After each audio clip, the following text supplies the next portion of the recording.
Mestre amado, luz divina, abençoa nossa doutrina, e que esse dia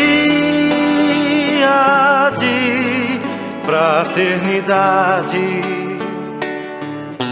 seja coroado de felicidade. Ó meu Jesus, ouve a oração, joia de luz do meu coração.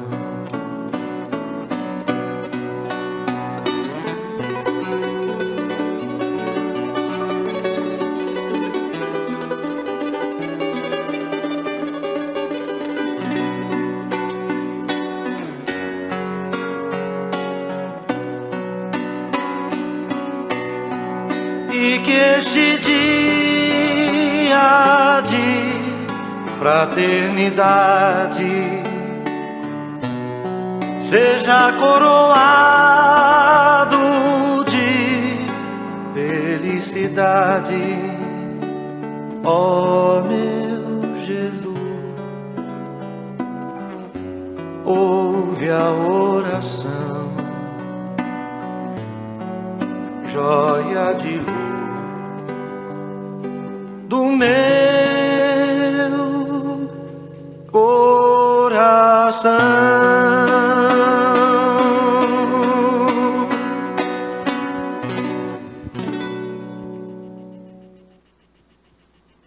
Deus Pai, Mestre Jesus, Maria de Nazaré,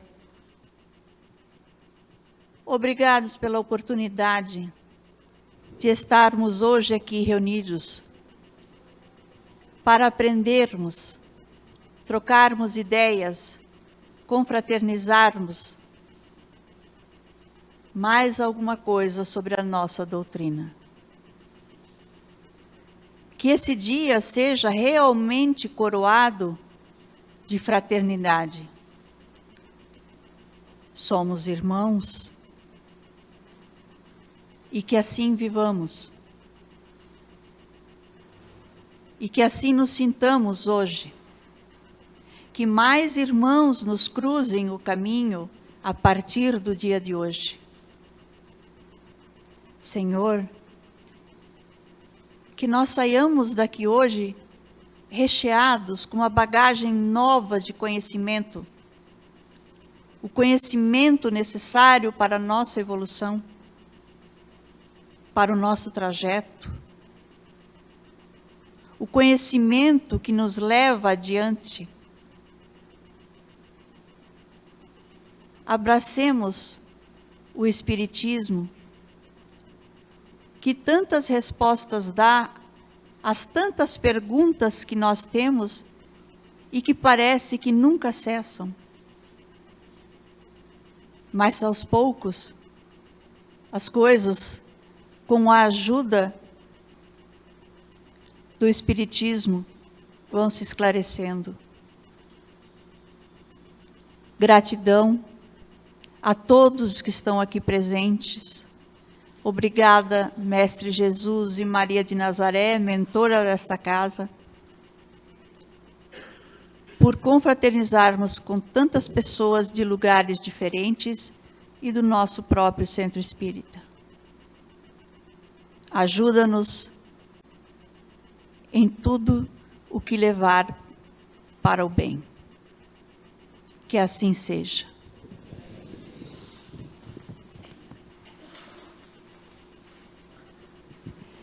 Bom dia a todos, então.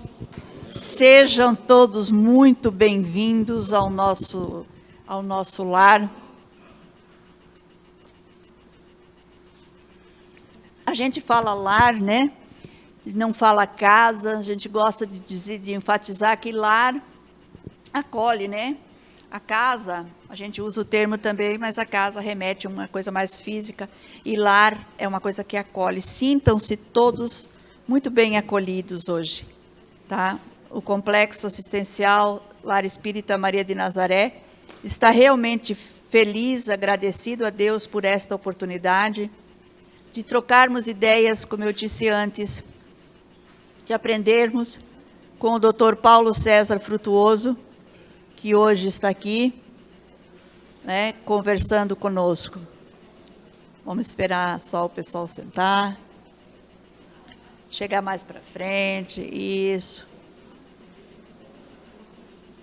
Dr. Paulo é um estudioso dos fenômenos mediúnicos, conferencista e palestrante espiritualista, membro do Centro Espírita Lar de Frei Luís, no Rio de Janeiro, desde 1978.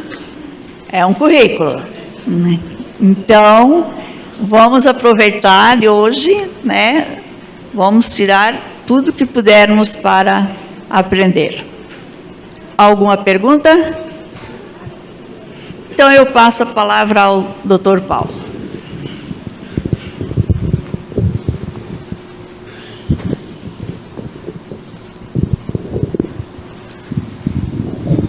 Bom dia a todos. Muito obrigado ao Lar Maria de Nazaré pelo honroso convite de nós estarmos aqui nessa manhã trazendo algumas das informações que nós fomos acumulando ao longo de décadas. Eu não estou perante uma plateia que eu esteja conhecendo hoje. Eu estou diante da minha família. Nós estamos sentados na sala de estar da nossa residência, então me interpretem como membro das suas famílias. Somos uma família universal. E começaria dizendo que, já saindo dos bancos da Universidade de Medicina, eu fui obrigado a tomar uma profunda decisão na minha vida. Ou eu me viro para a esquerda e nada disso está acontecendo, porque acho que ninguém se entregaria anestesiado nas mãos de um cirurgião que acredita em fantasmas. Principalmente se esse cirurgião disser que acredita em fantasmas cobertos por lençóis. Esse camarada não pode ser um cirurgião, ele é um alucinado.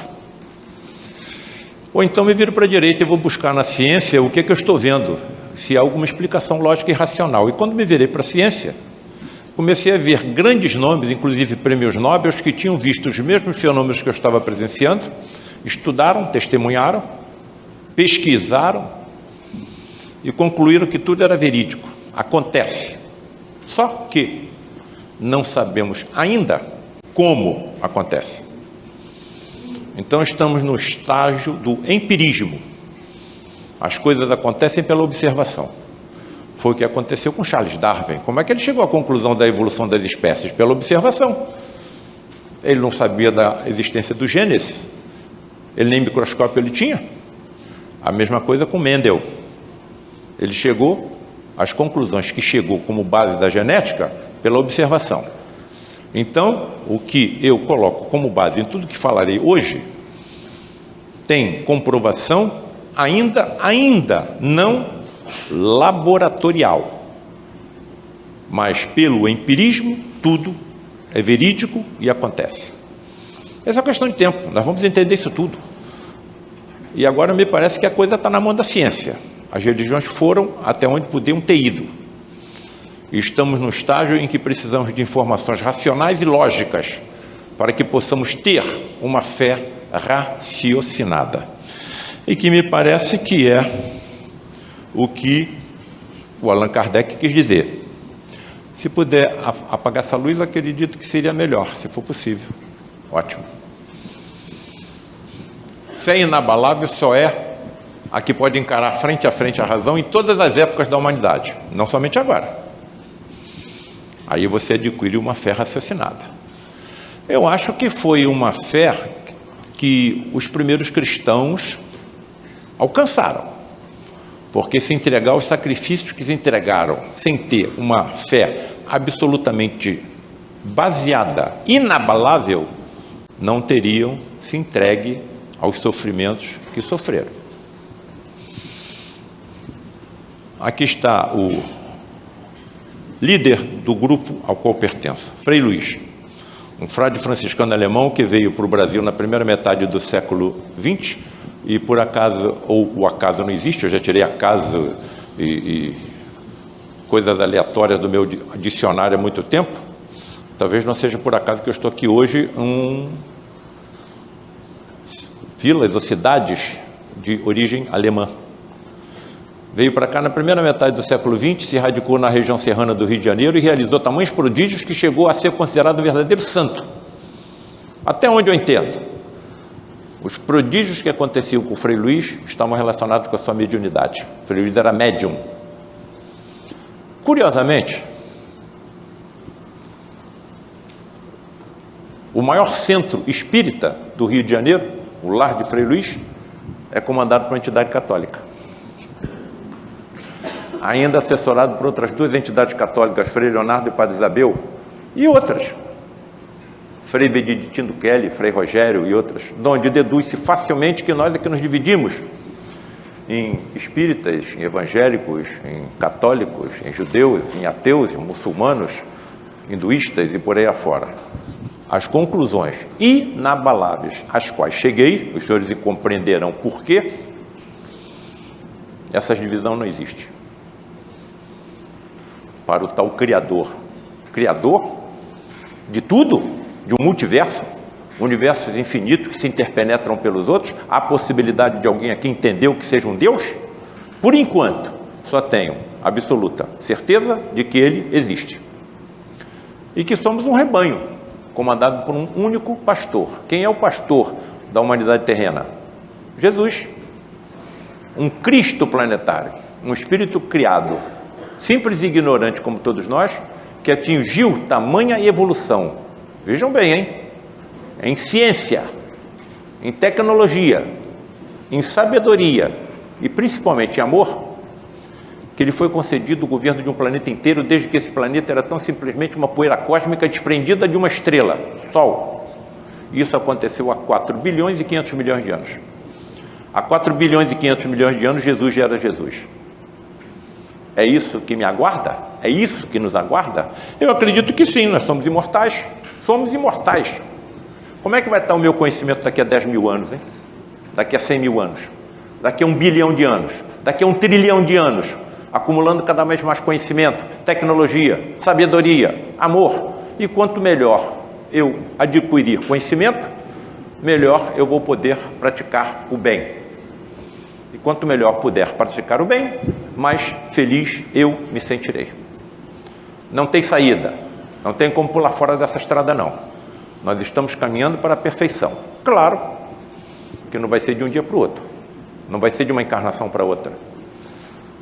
Mas nós temos a eternidade à frente, então, dependendo da nossa força de vontade, nós podemos acelerar ou desacelerar a nossa evolução. Podemos acelerar ou desacelerar, não podemos recuar. Não vamos mais recuar, só vamos seguir em frente.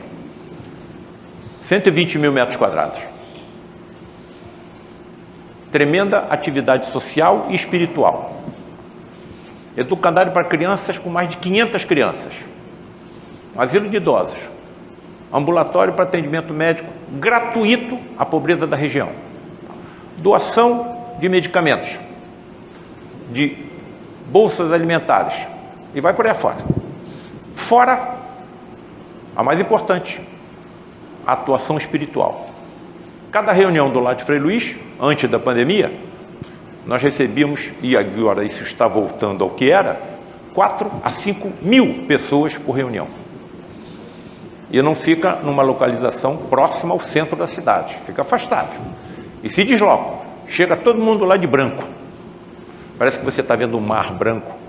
E eu me sinto imensamente feliz, atravessando o portão do Lar de Frei Luís, ao qual eu pertenço há 44 anos. Estudei em várias universidades no Brasil e no exterior, na França, O lugar onde eu mais aprendi na atual encarnação foi dentro do lar de Frei Luiz. E os senhores entenderão por quê. Lembro que estamos conversando em família.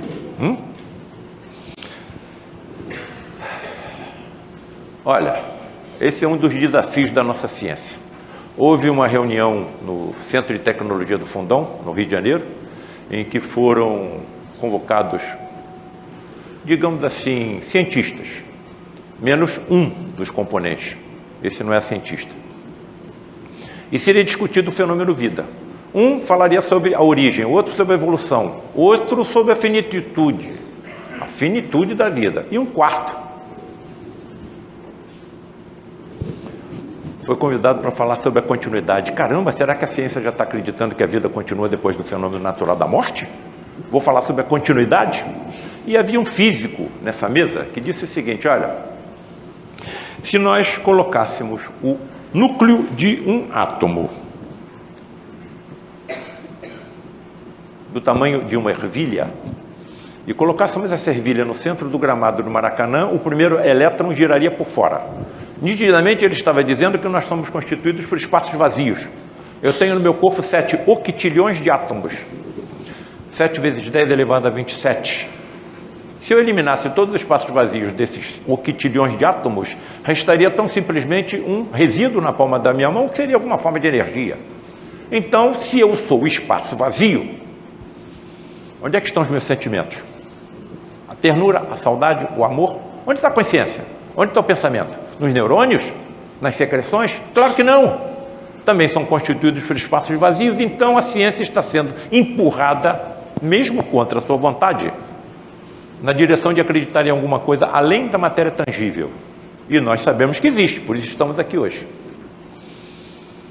Bem, outra coisa curiosa que também desafia a nossa ciência são as chamadas complexidades irredutíveis. Toda vez que eu falo em complexidade irredutível, eu coloco esse cartunista americano, Rube Goldberg, a coqueluche da juventude americana na década de 30, 40, 50. A genialidade dele era tamanha que ele queria, por exemplo, eu não sei se é possível, mas se for possível abaixar um pouquinho a imagem, dá para nós vermos inteira.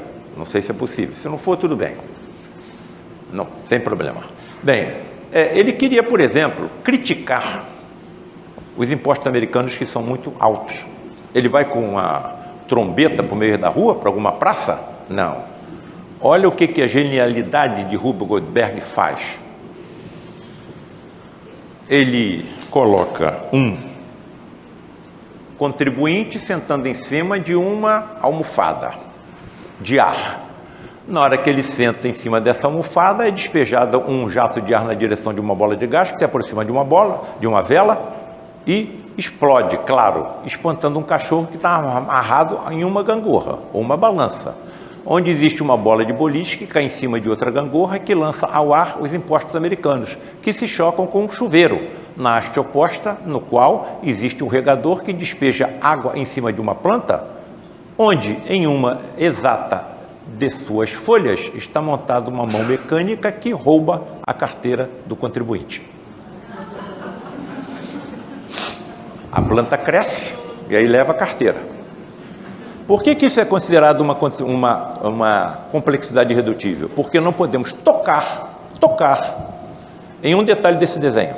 Eu não posso reduzir nada. Caso eu altere, o objetivo não é alcançado. Bom, então isso é uma complexidade irredutível. Mas tudo o que está acontecendo agora nos nossos corpos, tudo o que está acontecendo agora na natureza, tudo o que está acontecendo agora no universo também são exemplos de complexidades irredutíveis. Por que os senhores estão me vendo? Porque os fótons da luz estão refletindo na superfície do meu corpo e estão indo nas suas retinas. Quando a sua retina é alcançada por esses fótons, é desencadeada uma cascata de reações químicas que levam à formação da imagem no cérebro. E a imagem chega no cérebro de cabeça para baixo. Os nossos oftalmologistas, os nossos neurologistas, não sabem como nós vemos a imagem de cabeça para cima. A primeira reação química demora 1 picosegundo. Sabe o que é 1 picosegundo? 1 segundo dividido em 1 trilhão de partes. A mesma coisa com a coagulação sanguínea, a mesma coisa com o tato, a mesma coisa com a audição, com a deglutição, com a digestão, com a embriogênese, com a resposta anafilática. Nesse momento estão entrando corpos no nosso sistema solar, alguns direcionados ao nosso planeta, que são atraídos então, com alguma forma de proteção, pelos campos gravitacionais de Júpiter, Saturno, Netuno. Tudo isso obedecendo a complexidades irredutíveis. Se não tivesse complexidade irredutível, nós não estaríamos aqui vivos, não haveria vida na Terra. Se a Terra fosse um pouco mais próximo do Sol, não poderia haver vida porque os oceanos iriam evaporar. Se fosse um pouco mais distante, não podia haver vida porque os oceanos iriam congelar. Se o percentual de oxigênio na atmosfera fosse maior ou menor, não poderia ter vida. E aí, por diante. Toda a vez que eu coloco esse raciocínio lógico e racional diante de plateias eruditas, uma pergunta fatal acontece. Se existe um tal planejamento inteligente para a vida, por que é que nós adoecemos? Tem alguma coisa aí que não está batendo. Então, na atual evolução da nossa humanidade, nós estamos numa encruzilhada. E essa encruzilhada é formada pelas religiões e pela ciência. As religiões me levaram onde eu podia ter ido. Não roube, não mate, não preste falso testemunho e vai por aí afora. E de alguma forma conseguiram me convencer que eu continuarei vivo de alguma forma. Mas nada. Que espécie de corpo eu vou ter? Não sei. Eu vou necessitar de algum alimento? Não sei. Quem é que vai me sustentar? Não sei. Vou poder trabalhar? Estudar? Não sei. Vou morar onde? Não sei. Criança que falece em tenra idade continua crescendo? Não sei. Idoso rejuvenesce? Não sei. Cego volta a enxergar? Não sei. Paralítico volta a andar? Não sei. Eu não sei nada.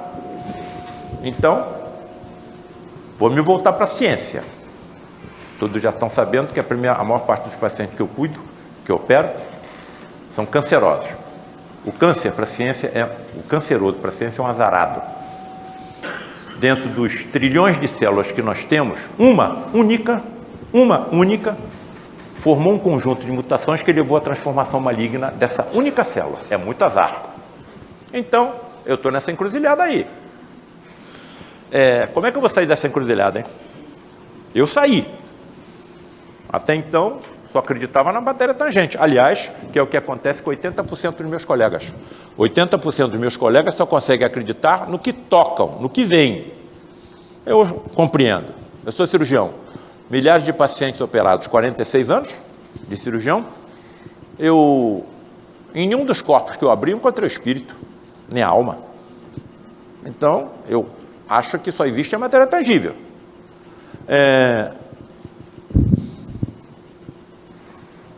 E se alguém retornasse do túmulo com as informações que eu preciso para sair dessa encruzilhada? Incorporado no médium, através de uma mensagem psicográfica, aí está o problema dos médicos. E aí, coloca os tais fenômenos que começaram a acontecer dentro da minha própria casa. Dentro da minha própria casa. Que fenômenos são esses? Vou mostrar no próximo exame. Isso já aconteceu com alguém no passado? Retorno com seu corpo completamente reconstruído? Sim. Dá para acreditar que isso tenha acontecido? Estou falando de ressurreição, hein? Chicotearam Jesus quase até a morte. Não satisfeitos, enterraram-lhe uma coroa de espinhos que, segundo os pesquisadores, em torno de 2 centímetros de comprimento, alcançou a calota craniana e deve ter promovido dores insuportáveis. Não satisfeitos, pregaram seu corpo na cruz. Não satisfeitos, passaram uma lança no seu tórax. E, segundo as informações também colhidas e estudadas por patologistas, chegou no coração, atravessou o pericárdio. E as informações evangélicas dizem que primeiro saiu água e depois saiu câncer. Perdão, saiu sangue. Os patologistas estudaram e chegaram à conclusão que o que aconteceu foi um choque cardiogênico no coração de Jesus. E o pericárdio, a membrana que envolve, ficou ocupada por um derrame pericárdico, em que da metade para cima estava o plasma, da metade para baixo os elementos figurados, glóbulos vermelhos, glóbulos brancos e as plaquetas. Se a lança chegou primeiro na metade superior desse derrame, o que saiu primeiro foi plasma e depois o sangue. Se isso tivesse acontecido na minha frente há 2000 anos atrás, o que eu pensaria? Primeiro saiu água e depois saiu sangue. E ele mesmo reconhece que faleceu, que desencarnou. Senhor, em suas mãos entrego o meu espírito. Os seus entes queridos e seus amigos recolhem o seu corpo, colocam dentro de uma gruta hermeticamente fechada e 3 dias após ele aparece com seu corpo completamente reconstruído. Qual médico vai acreditar que isso seja possível? Nós não acreditamos em milagres, em sobrenatural, mas que aconteceu, aconteceu. Então, já que eu não acredito em ressurreição, a não ser que você leve em consideração a ressurreição do espírito e não do corpo físico, estou sendo bem claro, eu vou ter que procurar um plano B.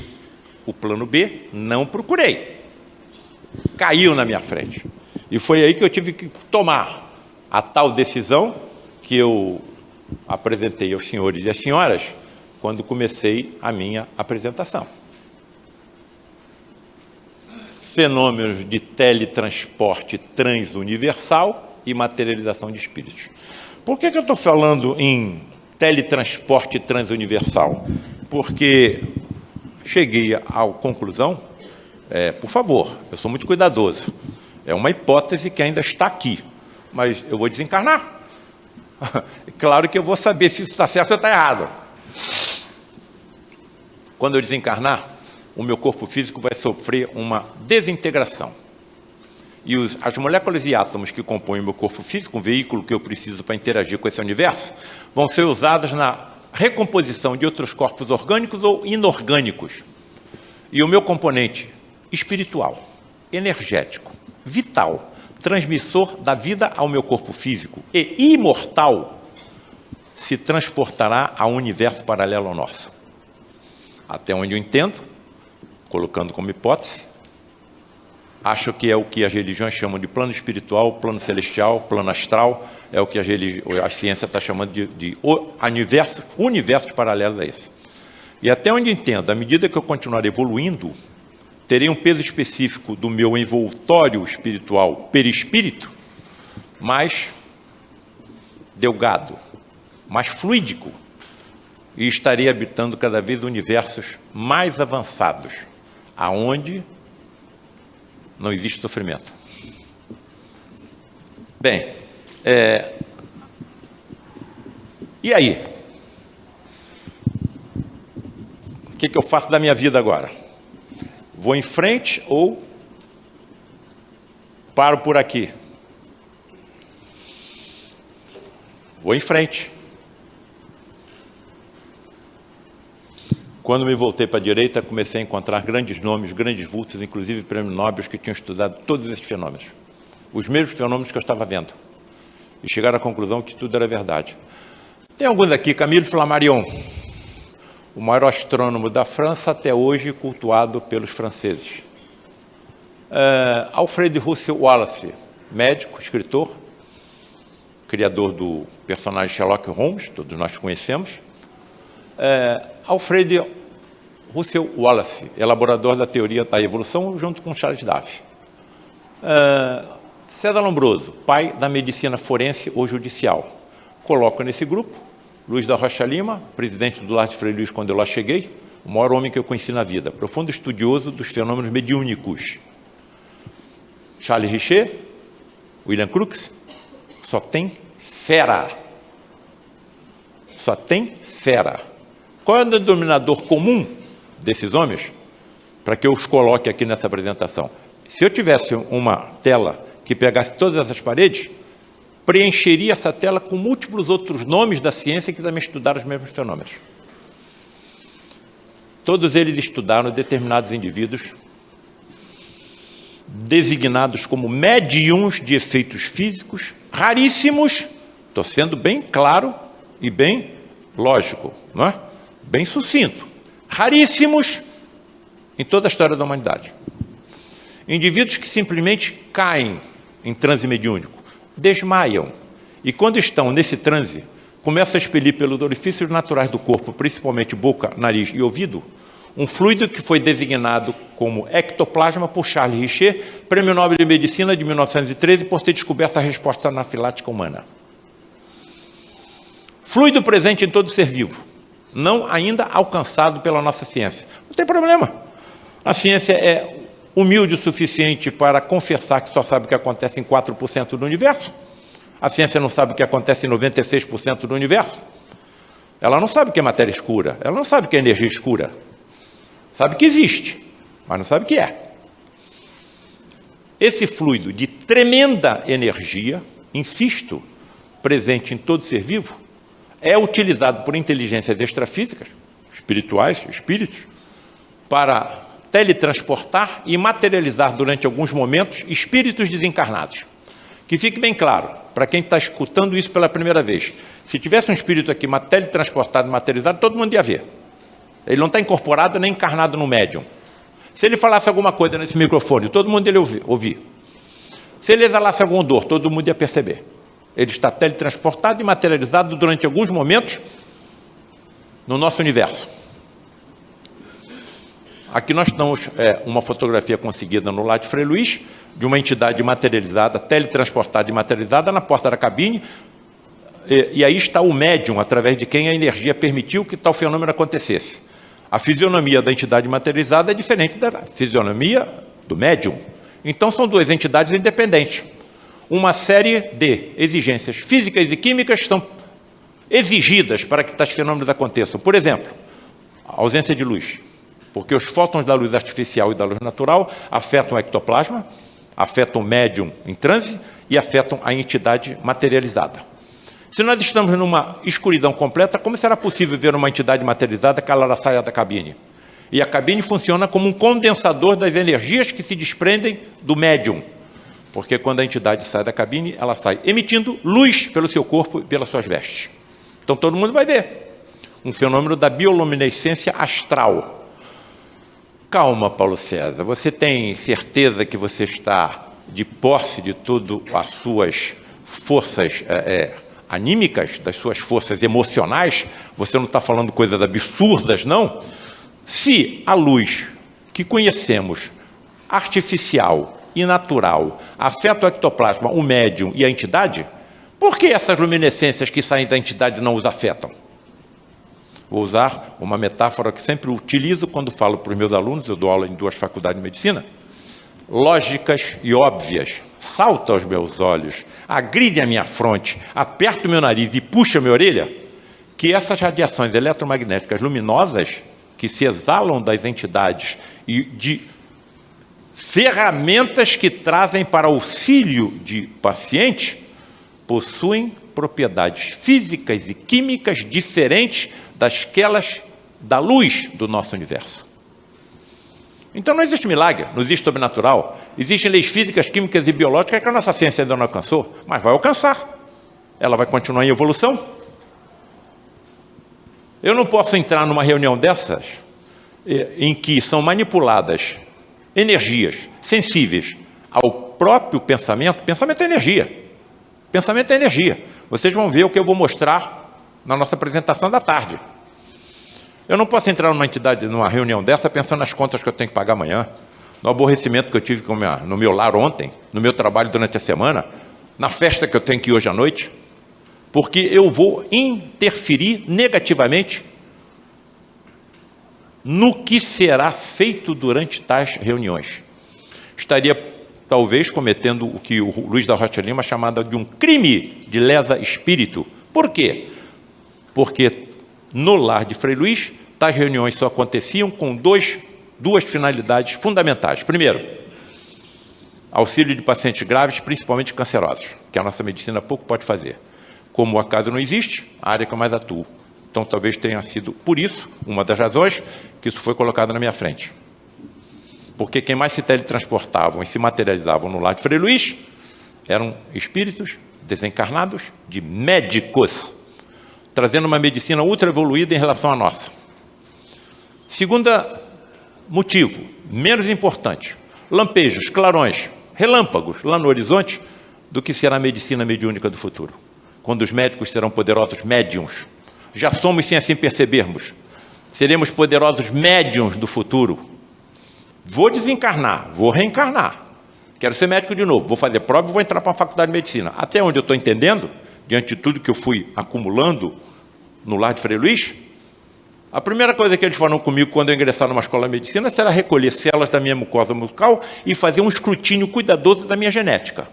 Se na genética eu apresentar alguma composição no meu ADN que facilite a mediunidade, serei desenvolvido por profundos estudiosos do assunto, que serão os professores das escolas de medicina do futuro. Não tem como eu voltar. Né?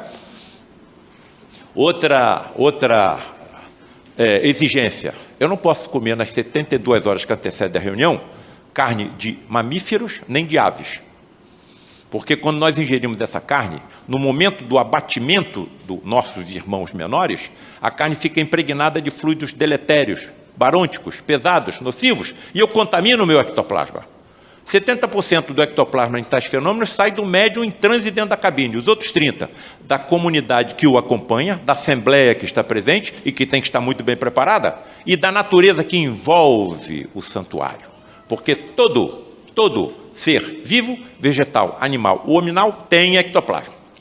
O principal médium vidente do lar de Frei Luís durante 50 anos foi meu pai, médium de efeitos físicos também. E ele via, enquanto nós subíamos na direção do santuário, técnicos, biólogos, profissionais de medicina, médicos, recolhendo energias físicicos das folhas, dos troncos, das raízes, dos pássaros, dos esquilos e canalizando para dentro do santuário.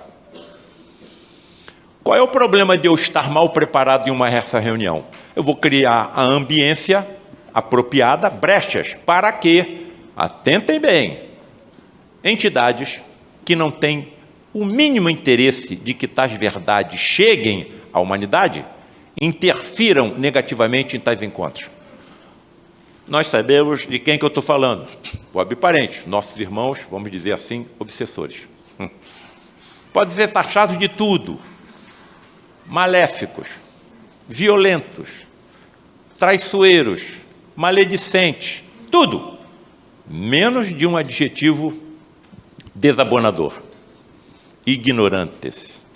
Sabem como atuar de forma inteligente nas energias físicas e extrafísicas, como as ectoplasmáticas. Então eu posso criar uma ambiência adequada para que eles atuem. E isso está descrito no que aconteceu no lar de Frei Luís, tanto nos livros A Face Oculta da Medicina, como em outros, como, por exemplo, espíritos decaídos materializados. 7 espíritos decaídos, deformados, foram contra a sua vontade teletransportados no lar de Frei Luís e materializados. Tudo está no livro Espíritos Decaídos Materializados, que eu não tive coragem de colocar as fotografias. Porque se eu tivesse aquelas fisionomias, não ia querer que minha foto saísse em jornal. Estou sem o meu neto aqui de 3 anos, se alguém puder me ajudar. Obrigado. Só que eu acho que vem outra... Bem, se eu tivesse aquelas fisionomias, não ia querer que a minha fotografia saísse em fotografia, na televisão, na internet. Por que eu vou humilhá-los? Segundo motivo, foram conquistados pelo amor de Frei Luís e estão em recuperação. Vão se tornar arcanjos de luz, como todos nós. Terceiro, o motivo mais importante. Eu não sei o que eu fiz em vidas passadas, eu posso ter sido pior do que eles. Então, não coloco as fotos, descrevo cuidadosamente, mas tive o cuidado de não colocá-los. Bem, essa é uma dessas médiums inglesas, Ellen Duncan. Então, você pode ter médium de efeitos físicos raríssimos, insisto, homem ou mulher. Vocês estão vendo uma entidade masculina, teletransportada e materializada, através da ectoplasmia de Ellen Duncan. É assim que a entidade mais frequentemente se apresenta fora da cabine, encoberta por mantos brancos, luminescentes, alvíssimos, O que me levou a acreditar que as antigas histórias de fantasmas cobertos por lençóis tenham origem nos fenômenos de teletransporte e materialização de espíritos. É assim que eles saem da cabine. Foi presa, hein? Durante a Segunda Guerra Mundial. Através dela, marinheiros ingleses que tinham perecido nos navios torpedeados pelos submarinos e aviões nazistas estavam se teletransportando e se materializando. E o governo inglês estava tentando esconder essas tragédias do povo britânico tão sacrificado com os bombardeios dos navios alemães. O que o governo fez? Mandou um grupo de policiais disfarçados em uma dessas reuniões e com a entidade materializada tentaram prender a entidade. Simplesmente ela se desintegrou na mão dos policiais e nada restou. E a médium acordou com vômitos sanguinolentos e quase desencarnou. Vejam o risco que esses homens e que essas mulheres passam durante tais encontros. Bem, foi condenada por uma lei que contra a bruxaria do século XVIII. Vejam a sina desses homens e mulheres ditos. Médiuns de efeitos físicos. Bem, todo mundo conhece essa imagem. Jesus no Monte Tabor ao lado de Moisés e Elias. Moisés já tinha morrido há mais de 1.500 anos. Elias há mais de 800 anos. Jesus sobe no Monte Tabor acompanhado de 3 discípulos. E Elias e Moisés aparecem ao seu lado. Pergunto a todos os meus amigos queridos, meus familiares, que me honram com a presença hoje. Todos, algum de nós, diante de uma cena dessa, conseguiria dormir? Esse que ficou acordado não ia tentar acordar os outros 2 ou tentou e não conseguiu? As passagens evangélicas, os 3 estavam sonolentos. No final despertaram e os 3 viram a mesma cena. Não foi um ou outro. Certo? Eu estaria assim, exagerando, diante de tudo que eu vi, que estudei, que presenciei, que pesquisei, colocar como hipótese que Jesus estaria acompanhado por 2 ou 3 médiuns de efeitos físicos, que entraram em transe mediúnico naquele momento e através desse transe, os espíritos de Moisés e Elias teriam se materializado? Coloco como hipótese. Anjos com vestes resplandecentes da porta do túmulo de Jesus. O que eu falei aqui? Que nós vemos espíritos teletransportados e materializados na escuridão, porque apresentam luminescência do seu corpo e das suas vestes. Todas as 4 mulheres que estão colocadas nessa gravura estão vendo a mesma coisa. Não é uma ou outra, uma médium vidente. Não. Todas estão vendo a mesma coisa. Estaria eu exagerando, colocando como hipótese, vejam o meu cuidado, de que o que elas teriam visto seriam 2 espíritos teletransportados e materializados com o fenômeno da bioluminescência astral? Acredito que sim. De onde teria vindo essa energia? Talvez de algum médium de efeitos físicos da proximidade. Mas temos uma outra probabilidade.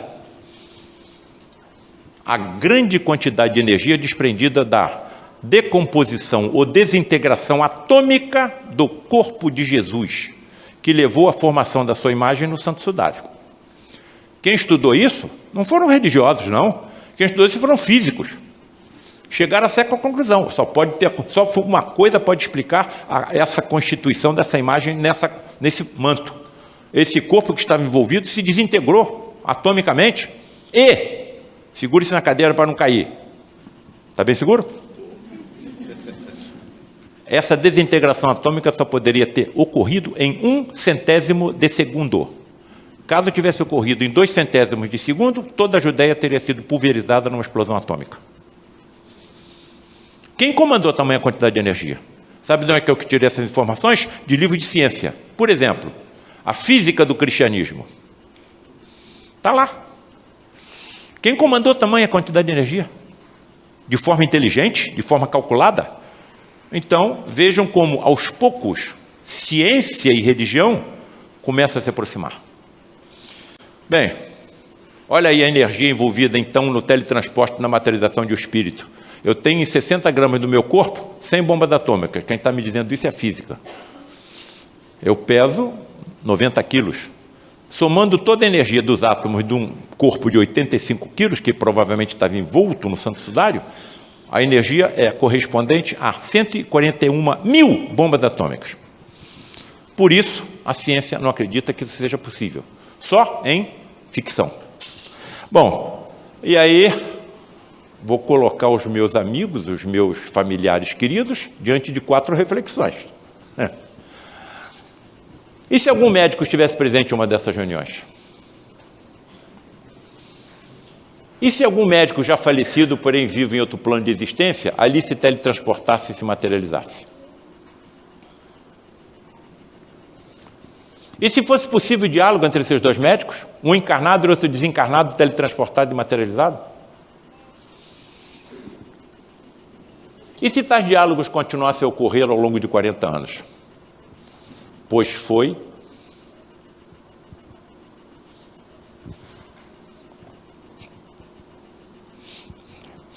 exatamente o que aconteceu comigo.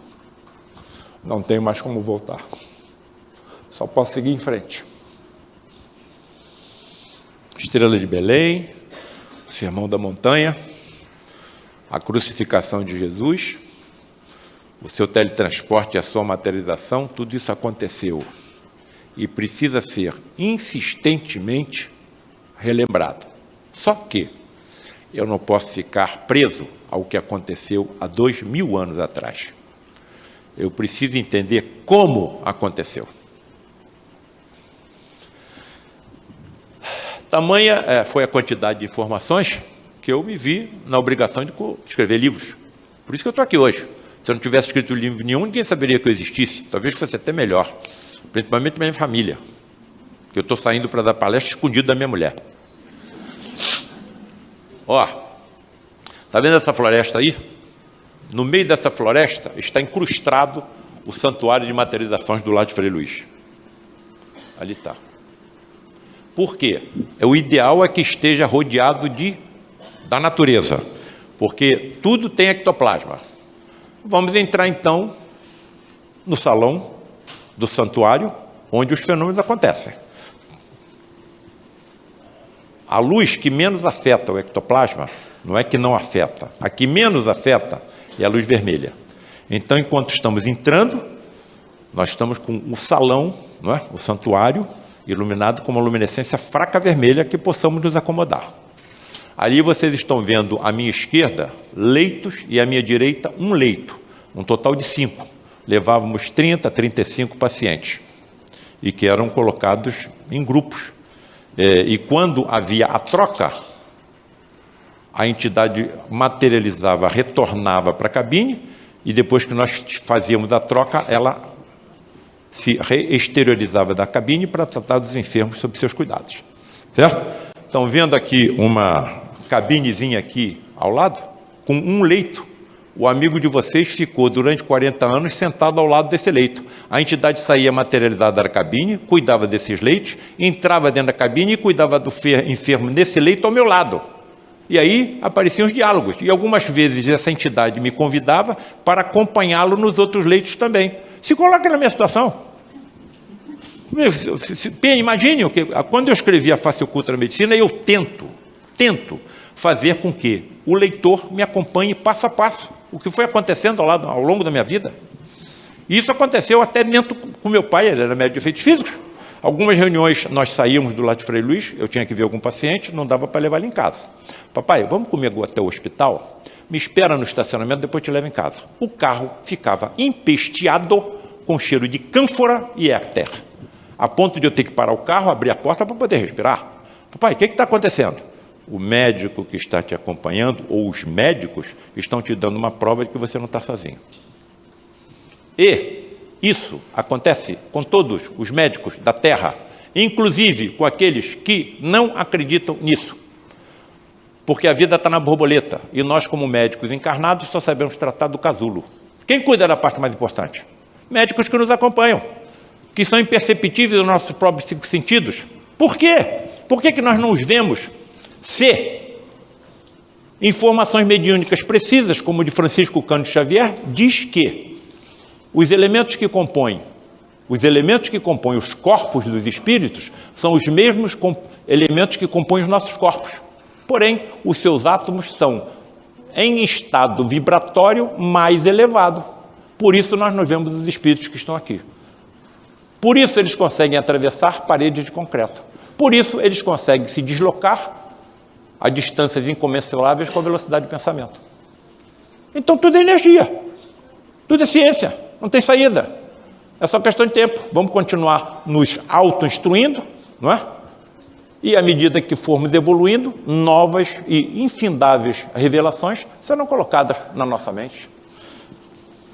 Aí está o principal médico com quem eu lidei ao longo desses 40 anos. Frederic von Stein, cirurgião do exército nazista. Por que um cirurgião nazista foi parar no lado de Frei Luiz? Porque no nosso educandário, com mais de 500 crianças, haviam judeus reencarnados. O ódio persistia. Só que caiu nas malhas do amor de Frei Luiz, que também era alemão. Quando ele começou a se manifestar no Frei Luiz, como um espírito assim perturbador, ele se encarnava, entenda a encarnação como um fenômeno superior à incorporação. Ele encarnava num médium, batia os calcanhares e levava a mão e saudava o Hitler. Heil Hitler. Havia na ocasião um membro do nosso grupo que era austríaco e entendia o que ele falava em alemão, e o médium só falava em português. Quando caiu na realidade, ficou 10 anos sem se manifestar.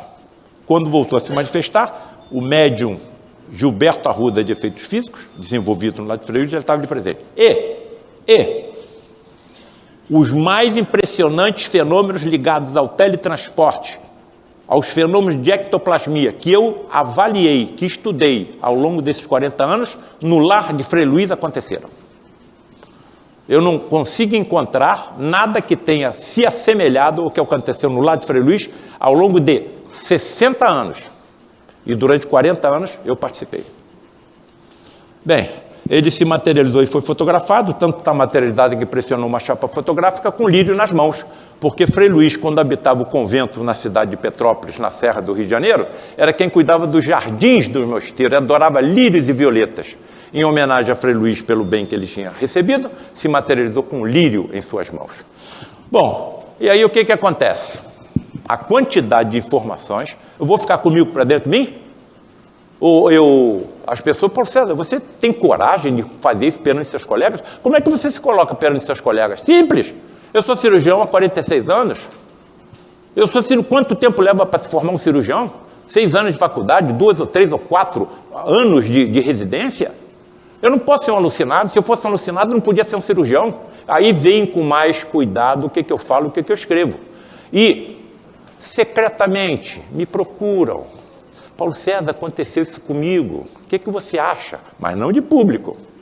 Paulo César, eu estava de plantão e deu entrada o filho de um colega médico com um tiro no tórax.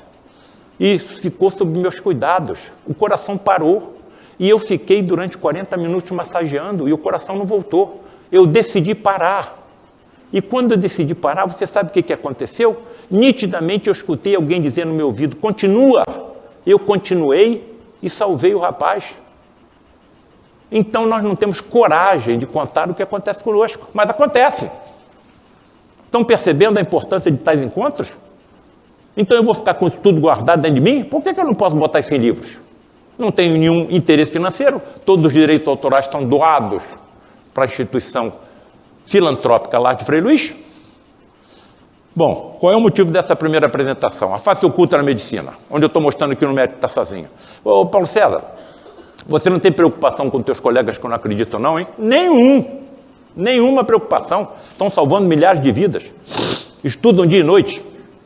Trabalham até a exaustão. Ensinam tudo que sabem aos mais jovens. Eu vou me preocupar com eles?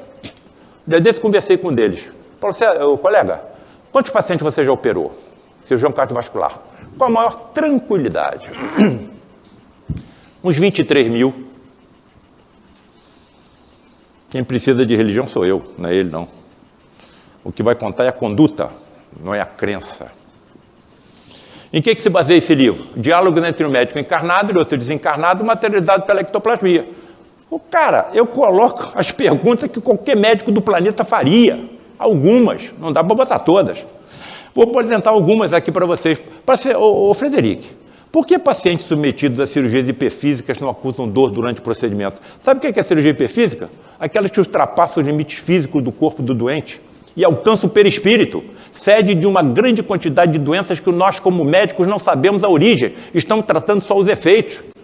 Isso tudo será de conhecimento médico do futuro, será discutido nos congressos de medicina, nas escolas de medicina, nos simpósios, nas sessões clínicas, nos seminários. É só questão de tempo. Isso já está acontecendo. E as ligas de espiritualidade e saúde dentro das escolas não estão sendo criadas pelas direções nem pelos professores, não. Estão sendo criadas pelos alunos.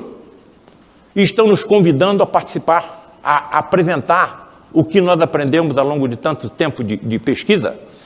Olha o que é uma cirurgia hiperfísica.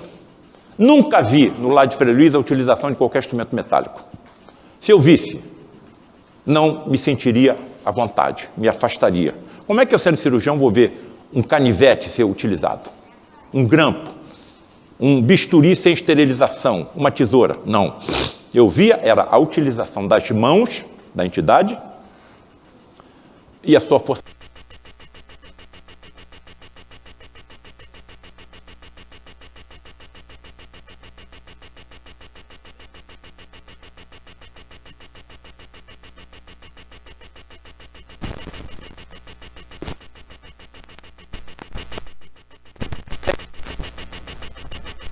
Sangramento. Você não pode desintegrar uma peça anatômica, um tumor? Posso. Por que você deixa sangrar? Para aumentar a fé do doente e a sua.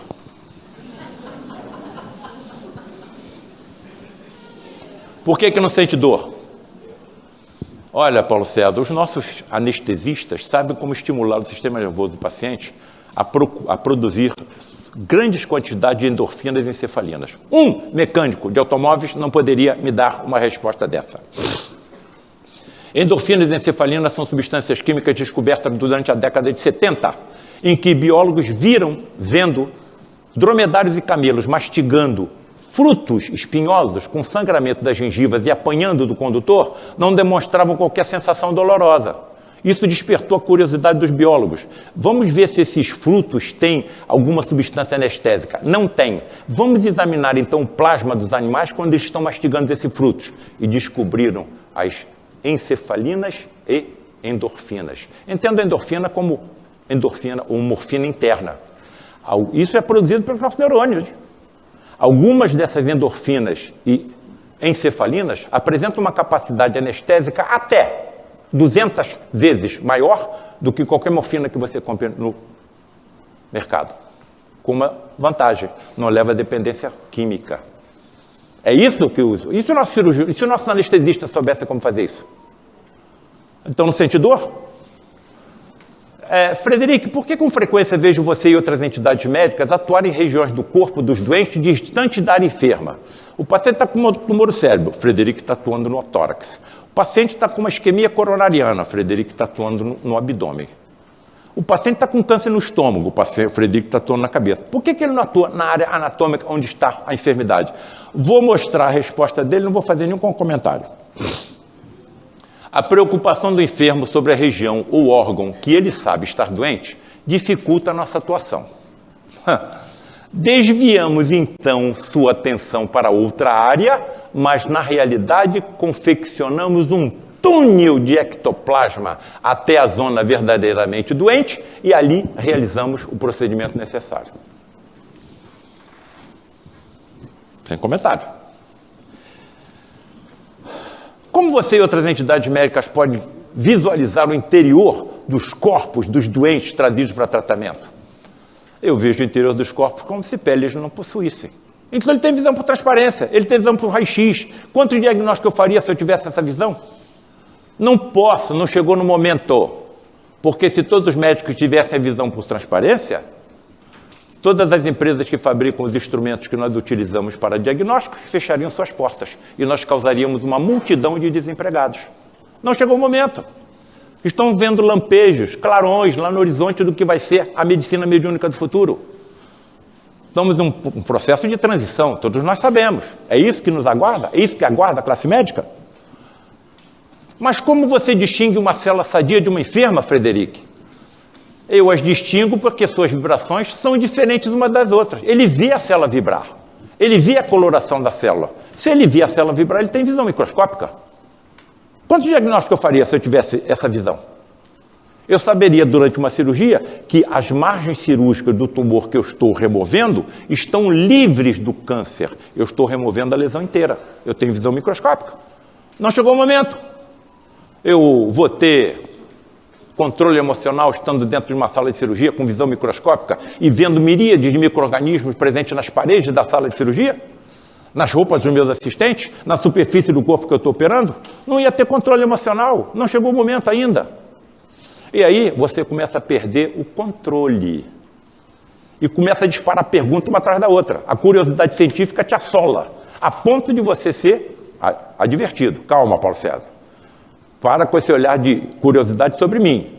Se você continuar com esse olhar de curiosidade, seria obrigado a interromper o tratamento dos enfermos. Então eu estava quebrando a psicosfera adequada da sala onde tais fenômenos acontecem.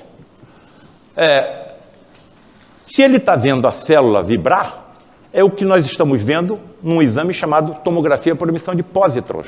O que são pósitrons? Elétron com carga positiva. Nós já estamos usando a antimatéria no escrutínio do corpo humano, ou seja, a nossa tecnologia médica está se tornando cada vez mais sensível. E daqui a pouco a nossa tecnologia vai detectar o quê? A presença do espírito. A separação dos dois componentes físicos e extrafísicos no momento da morte. E aí tu vai matar quem? Se a ciência está comprovando a imortalidade. Está percebendo a importância do que está sendo trazido pelo espiritismo kardecista cristão? O Consolador prometido por Jesus? Quer dizer, guardo isso comigo ou venho para cá? Ou escrevo? Ou faço palestra para o mundo todo? É o que está acontecendo. E eu não foi porque eu quis. Estão me empurrando nessa direção. Até onde vai essa sua visão microscópica? Você é capaz de ver organelas celulares? Sim, eu posso. Para nós vermos organelas celulares, precisamos de um microscópio eletrônico com aumento da imagem em até 500, 1000 vezes. Ele disse que pode ver com a visão natural dele. Inclusive, encarnado no médium. E o equipamento visual do médium é igual ao nosso. Então, ele se utiliza do equipamento visual do médium para ter uma visão microscópica, ultramicroscópica e por transparência? Estão percebendo para onde que nós estamos nos dirigindo? Você é capaz de alcançar com a sua visão o átomo e as partículas subatômicas, Frederic? Não. Eu ainda não. Mas espíritos mais evoluídos que eu, sim. Hoje, para que os nossos físicos vejam um átomo e uma partícula subatômica, precisam de um microscópio chamado de tunelamento quântico, que aumenta a imagem em 100 milhões de vezes. Espírito mais evolutivo que ele vem. E, já caminhando aí para o final, uma última pergunta, dentro das múltiplas que eu fiz. Qual a razão espiritual para a síndrome de Larsen, Frederic? A Inquisição. Por que eu fiz essa pergunta para ele? Na reunião pública, entra uma senhora, muito tranquila, serena, empurrando uma cadeira de rodas. Na cadeira de rodas estava uma jovem de 30 anos, com as articulações, as juntas, todas deformadas. Edemaciada, com o uso de corticoide, em grande quantidade, uma abertura na traqueia para poder respirar. E aí o Frederic, encarnado no médium, numa reunião pública, não era na materialização, se aproximou de mim. Paulo César, veja o que nós fazíamos na Inquisição. O que nós fazíamos, Frederic? Essa jovem era uma das nossas cúmplices na manipulação dos instrumentos de tortura da Inquisição. Então, o Frei Luís, o lar de Frei Luís, está associado à recuperação de um grande número de espíritos comprometidos com o movimento da Inquisição. Um deles sou eu. Se eu utilizo aço e ferro como cirurgião para aliviar e para curar, quando era da Inquisição, usava para torturar e para matar. E só um cirurgião sabe o que passa um cirurgião. Quando corre tudo bem, tudo bem. Quando não corre, só nós sabemos o que nós passamos. Essa é a minha cruz. Aí eu me aproximei da mãe da menina. Minha senhora, como é o nome da doença da sua filha? Síndrome de Larsen. Nunca tinha ouvido falar, anotei, cheguei em casa, abri o computador. Doença genética incurável, não tem cura. Trata, mas não tem cura. Foi descrita por Joseph Larsen, cirurgião ortopedista, em 1950. Deu o nome, Síndrome de Larsen. Afeta 1 em 100 mil indivíduos, doença rara. Mutação genética em um único gene, dos 25, 26 mil que nós temos. Um único gene está errado. E que produz uma proteína chamada filamina B. Onde é que essa filamina B entra? Na articulação, nas articulações do embrião. Se o gene está errado, a filamina está errada. O que vai acontecer com as articulações do embrião? Soltam, luxam na vida intraembrionária, intrauterina, e continua depois do nascimento da criança. Bem, olha aí alguma das imagens.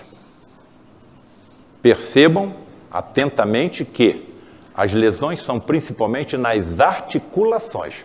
Solta o punho, solta o cotovelo, solta o joelho, solta a vértebra, solta o calcanhar e vai por aí afora. Imagina a dor que a criança já sente antes de nascer, certo? Era mais ou menos essa imagem que eu vi sentada na cadeira de rodas. Percebam, mais uma vez insistindo, que as lesões estão nas articulações. Bom, se eu estivesse diante de uma plateia de estudantes de medicina, acabava aqui. É uma doença genética, incurável, tem tratamento, mas não tem cura. Acabou. Mas eu estou diante de uma plateia espiritualizada. Então, vou dar um salto à frente, um passo à frente. Qual? Eu vou mostrar algumas das lesões causadas pelos instrumentos de tortura da Inquisição. Eles amarravam o punho da vítima por trás e elevavam a vítima ao ar. Inclusive com cuidado de colocar pesos no calcanhar. Pesos no calcanhar, cada vez mais pesados. Imagine a dor que a vítima sentia nas articulações. Algumas vezes deixavam a vítima cair e antes que ela chegasse no chão, prendiam a corda de novo. E aí o corpo da vítima se separava dos braços e a vítima morria de hemorragia. Aqui nós temos o trapézio e nós temos a roda. Pesos cada vez mais pesados nos calcanhares, com a vítima nessa posição, e a roda. Puxa os braços para cá e puxa as pernas para lá. Quando eu vi isso, estarrecido, percebi que as lesões causadas pelos instrumentos de tortura eram idênticas aos causados pela síndrome de Larsen. Não tem saída. Você pode plantar o que você quiser, mas a colheita é obrigatória. Não tem saída. Promoveu o mal ao próximo, você vai colher o mal. Promoveu o mal à natureza do planeta que você habita e que vai dificultar a vida daqueles que virão depois de você. Você vai também recolher aquilo que você plantou. Então, nós estamos diante de quê? De alterações no ADN causadas por anomalias, deformações e impurezas colocadas no perispírito, por mim e não por Deus. E que já está sendo estudado pela ciência com outro nome, campos morfogenéticos. Um dos principais pesquisadores, Rupert Sheldrake. Os interessados podem entrar com esse nome e que verão o trabalho dele. Aonde é que essas alterações do perispírito vão causar a deformação? A princípio, no ADN. Acabou. Então, tudo está agora na mão da ciência. Qual é a resposta que uma corrente religiosa que não acredita na reencarnação e na lei de causa e efeito vai dar para alguém que esteja passando por esse sofrimento? Então, aí está o amigo de vocês, se quiserem que eu tire a máscara para me reconhecer, eu tiro. Eu hoje não entro em nenhum centro cirúrgico que eu considero um ambiente sagrado, sem colocar na minha mente a seguinte frase: que Deus me ajude, que Jesus esteja ao meu lado. Sempre é bom pedir, porque eu tenho certeza absoluta que eu não estou sozinho. Nem eu, nem os meus auxiliares. Então aí tem a imagem que eu coloco na minha mente, toda vez que eu entro dentro de um centro cirúrgico. Que eu entro no hospital, que eu entro no ambulatório, que eu entro num consultório. Que eu tenho certeza absoluta que eu nunca estarei sozinho. Eu só sei cuidar do casulo. Alguém vai cuidar da borboleta. Vou deixar aqui o nosso agradecimento e gostaria de fazer uma pergunta aos organizadores do encontro, porque eu estou com mais uma imagem. Pode apagar a luz, por favor? Bem rápido.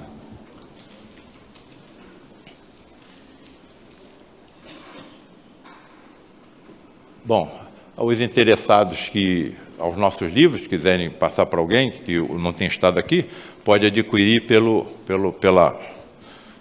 internet, recebe por correio e vai por aí fora. A pergunta que eu faço à plateia é a seguinte: tem duas últimas imagens muito chocantes que podem ser apresentadas ou não, porque causa assim um trauma na plateia. Mostro ou não mostro? Bom, porque vão chegar em casa, vão botar o meu nome na internet e pode ser que vocês não reconheçam que seja eu, tá? Eu também toco contrabaixo em banda de rock.